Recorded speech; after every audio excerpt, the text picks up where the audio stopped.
What it do, man? It's your boy, Young Coby. You already know, man. We posted up over here on the north side, off of West Cliff Road, man. I'm kicking it in the lounge, you know what I'm saying? Shout out to my boy. You know, back home. I've been home probably about 15, 16 days now, man.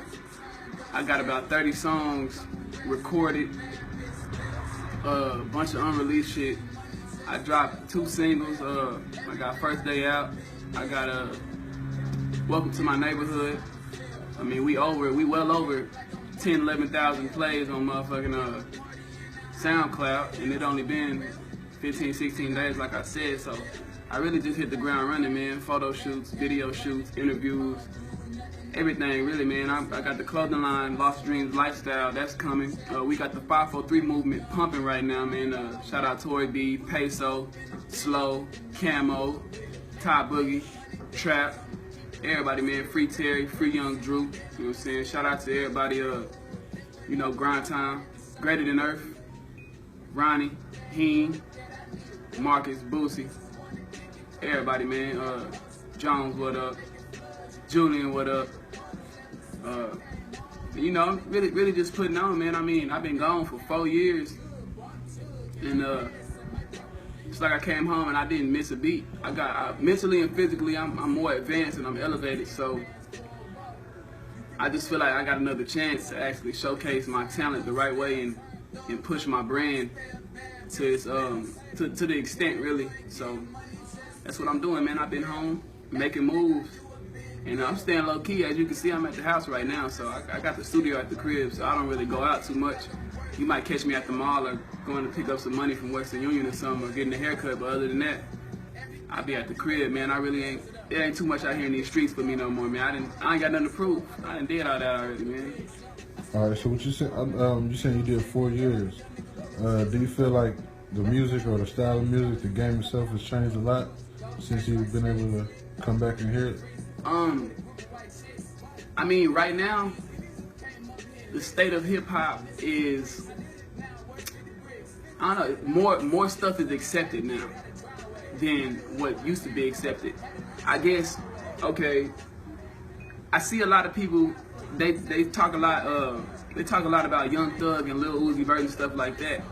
And like, where it started, I think, is where the conversation started to bubble was when Trinidad James came out, because he was different and he was being himself and he wasn't trying to portray anything he wasn't. He dressed how he wanted to dress, wore his hair how he wanted to dress, how he wanted to wear it.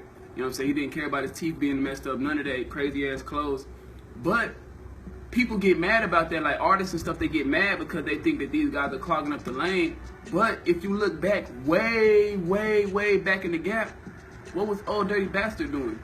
You know what I'm saying? He had crazy ass videos and crazy ass clothes and concepts, and his hair was wild. Coolio, what was Coolio doing? You know what I'm saying? MC Hammer. It been colorful guys in the game. So you said the game ain't really changed, it's just the people playing it. Yeah, really, and you can be yourself even more now. And that's what it is. See, back then, a lot of people were scared to be themselves, so they would portray that gangster image, that D-boy image, but it wasn't really them. Like, if you go back and check out people like Kanye, before Kanye started wearing skinny jeans and shit, he was big baggy jerseys and headbands and Timbs and baggy jeans. But deep down inside, that really wasn't him, you know what I'm saying? That was just what was accepted in rap at the time. And then he started doing himself, and that's when his craft started elevating to where it was supposed to be, because he was comfortable. There's a lot of people, it's to this day, it's still a lot of people that's not comfortable because I want to say the wall they built up around them for so long. So now they're just trapped and they don't know what to do because they're portraying this persona for so long. They're scared to step out of the box that they built themselves in. So now that you're back, the Killeen music scene, or yeah, pretty much just the Killeen music scene, do you see any growth in it from what it was when you left to where it is now? Yeah, I mean, it's like, it's explosive right now. It's very explosive. And you know, I mean, this is we right by the Army base, so new people move here all the time. So if anything, I just see a bunch of new faces that are actually pursuing their career.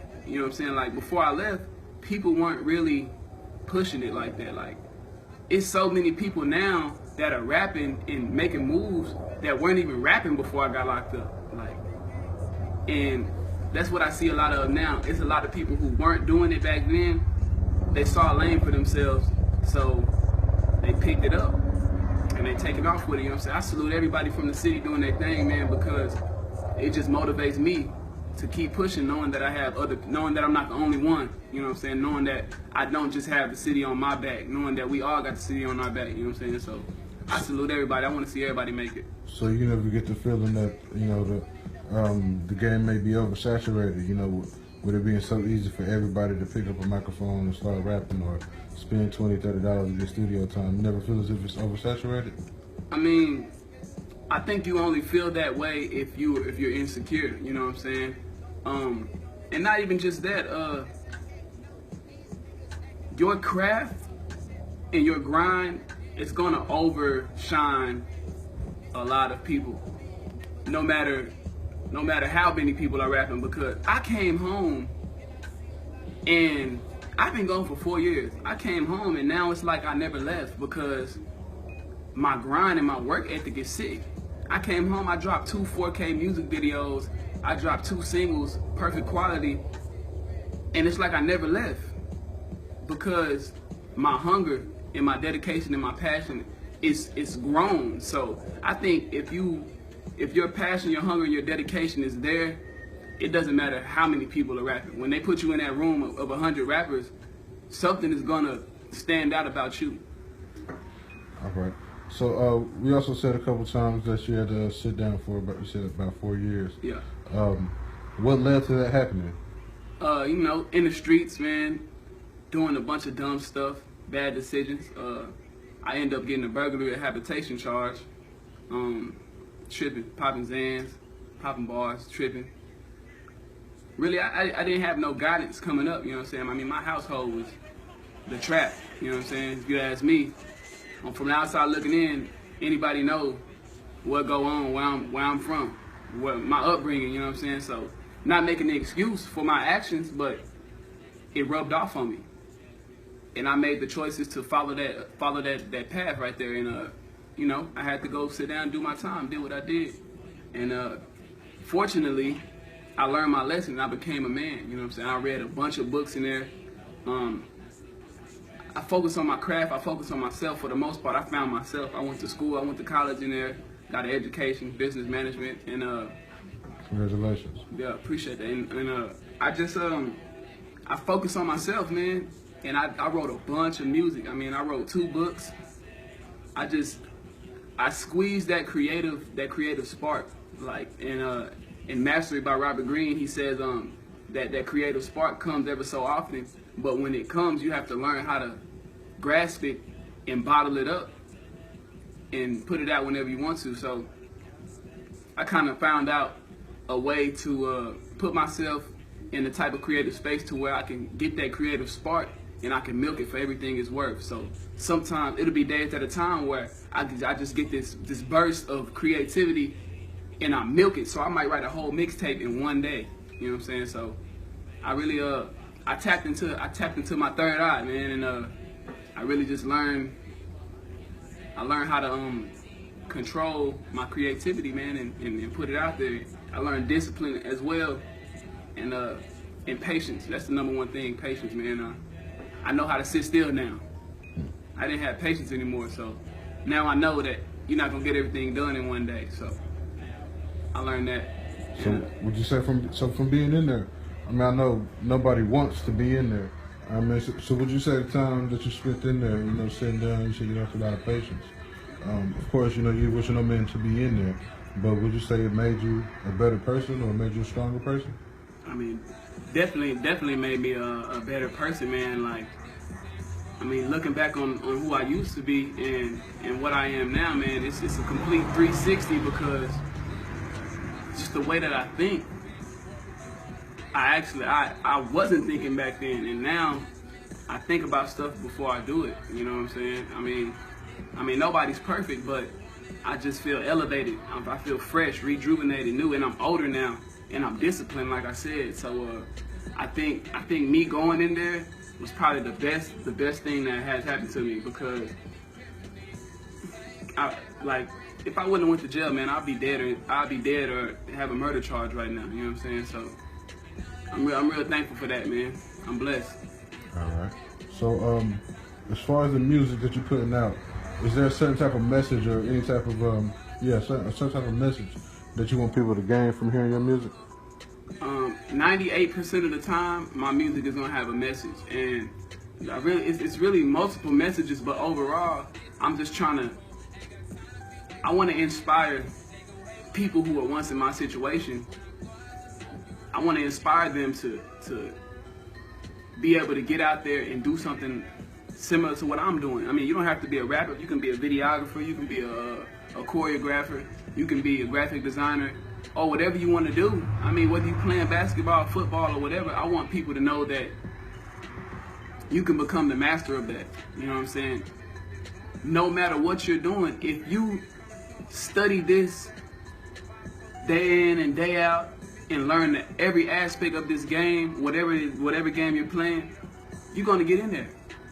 You may not get the position that you want, but you're gonna get in there and you're gonna be right there in the same spot that you wanted to be. Whether you want to, like I said, whether you want to be a football player, basketball player, whether you want to be a rapper, a singer, producer, or whatever. There's necessary steps that you can take, and no matter what happens, at the end of the day, with you taking these steps and grinding like you're supposed to grind and doing your homework, you're gonna get right there. You're gonna get there. It's simple as that. You know what I'm saying? So that's the message that I'm portraying out there, man. I want people to look and see where I came from and what I went through and where I am now, and I want them to know that they don't have to go through all that stuff I did, because I'm a living testament right now of what can happen. Okay. Well, if you had to sell yourself to, say, Puff Daddy, Jay-Z, or just somebody like that, if you had to explain the package of Young Coby in about 20 seconds, man, how would you do that? I would tell them, man, I'm the best thing since Tupac Shakur. And leave it right there? And leave it right there. I'll leave the mystique. Okay. All right.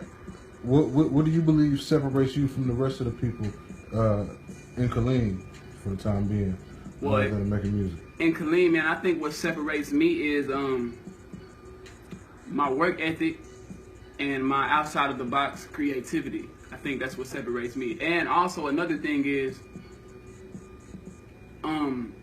I give you myself. No matter what I'm doing, it's me. When you see my music videos, I'm not flexing a bunch of cash and guns and shit like that, you know what I'm saying? Not to knock anybody's hustle, because I support everybody, but I know what I do. Like when you see me in a video or something, or you see me out anywhere, or you see me on pictures or anything, like, it's just me. I'm giving you myself. I'm being me. This is all I can be, you know what I'm saying? I'm not trying to be anybody else. My style of rapping and just everything that I do, man, I'm just being me. All right. What I want you to do here is it's basically going to be the sign off. Once again, tell everybody who you are, what you may have coming.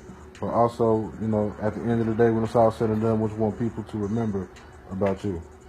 When it's all said and done, like I said, I want people to remember me for being me and always speaking the truth.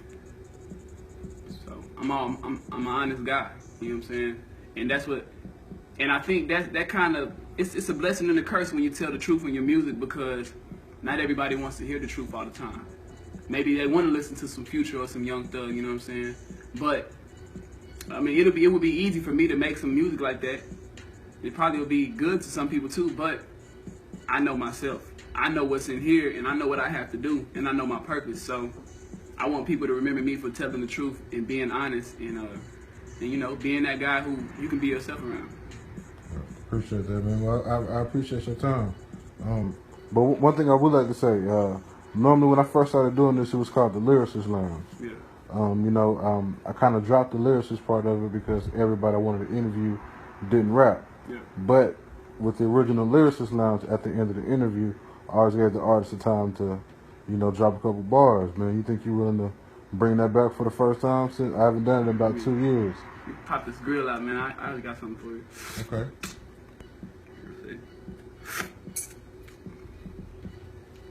Let me see. Okay.